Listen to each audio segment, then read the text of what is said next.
California Edition. My name is Brad Pomerance. We're in Sacramento today, and we are joined by Senator George Runner. He is a member of the California Board of Equalization. And sir, I want to speak with you about the budget. Hey. The governor has issued his proposal, his January proposal.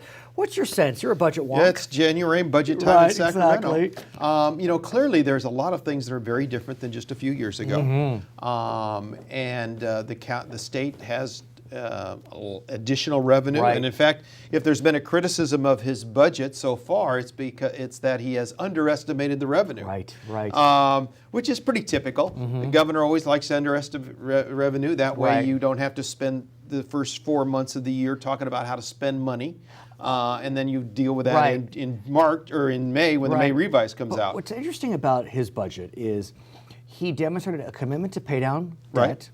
He surprisingly indicated he was willing to let the Prop 30 taxes phase out. Right. You know, I'm wondering if he's your favorite Republican governor ever. First of all, I think it'll be interesting to see how the legislature. Of course, Right. we've already had legislators call for the extension of Right. those, which is interesting because I mean we now have a budget there that's $113 billion. It is big. It's a huge budget, and so I don't know how anybody in a straight face would say, "Oh, we need to continue these taxes."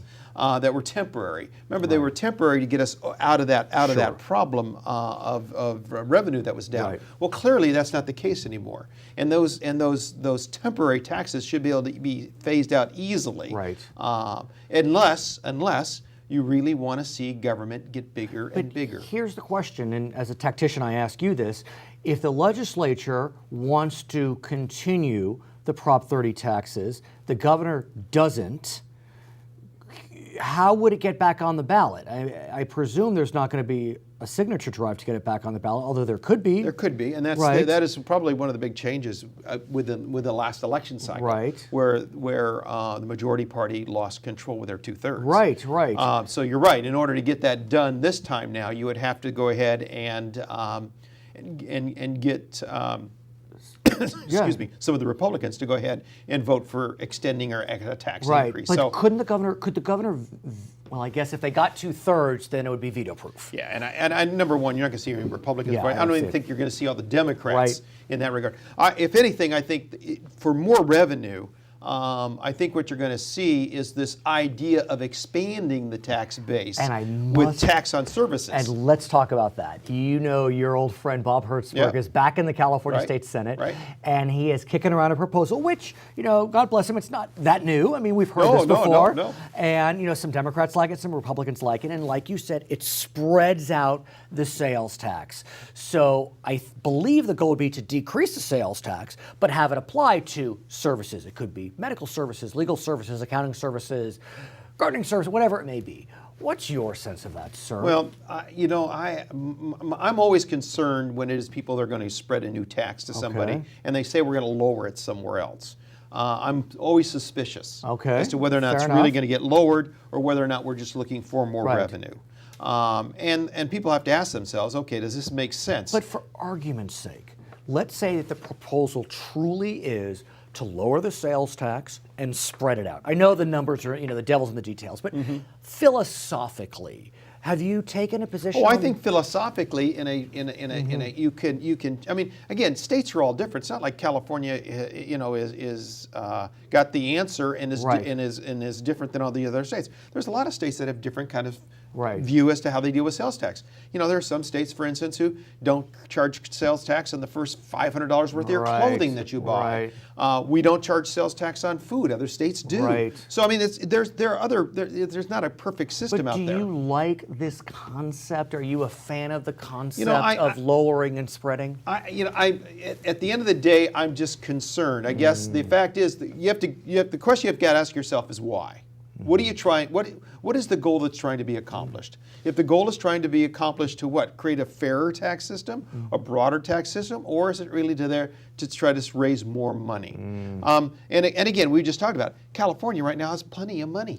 So the idea of changing that tax system, and how do people feel about that? I mean, a tangible good is a tangible good. When I go out and buy a car, I go out and buy something, I get that, and there's a sales tax out. Now, when I go to my dentist, when I go to my accountant, when I go to Disneyland, when I go to a movie, you know, are there some things that I should be able to just do without having to worry about the tax that's going to be charged for that? And you mentioned buying a car. And we know that in California, we all are driving our cars a lot. We also know that as a result of what's known as cap and trade, there is a new tax. I don't even know what to call it. Well, again, we need to remind everybody, this is a result of AB 32, actually a bill signed by Governor Schwarzenegger that created this whole idea of carbon credits, of the carbon credit market, and this idea that says somehow we're going to try to figure out how to control carbon dioxide and create a tax scheme in order to do that.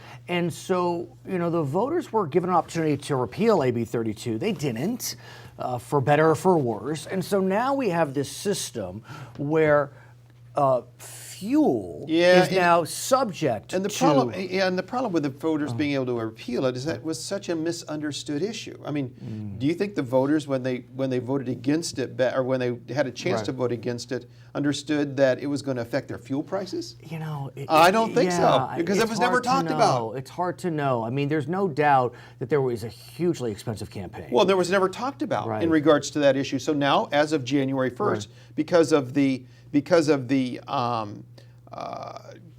responsibility that was given to the California Air Resources Board to set these, they've determined that what they're going to do is they're going to measure and create a tax based upon the tailpipe effect of carbon.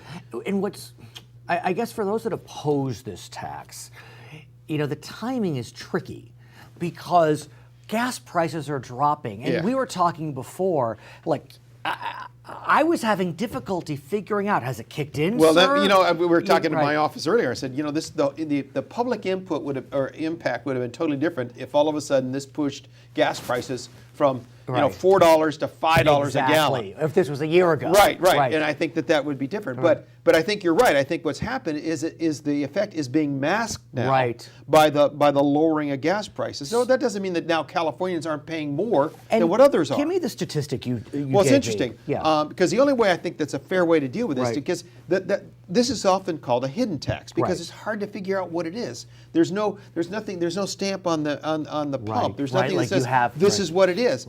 It's just this figure based upon what the market is. And so the figures that we looked at is, you know, a month ago, Californians were paying about 32 cents a gallon more than the national average for gasoline. Which is the way it is because we use different kind of mixes and all the kinds of things that we do, and that's we've always paid more. Okay. So we paid about 32 cents more a gallon. Last week we paid about 47 cents more a gallon. Okay. Now, if you think about that, that's exactly what it is that the CARB folks said was going to take place. The increase would be between 10 and 15 cents a gallon. So I think they're right.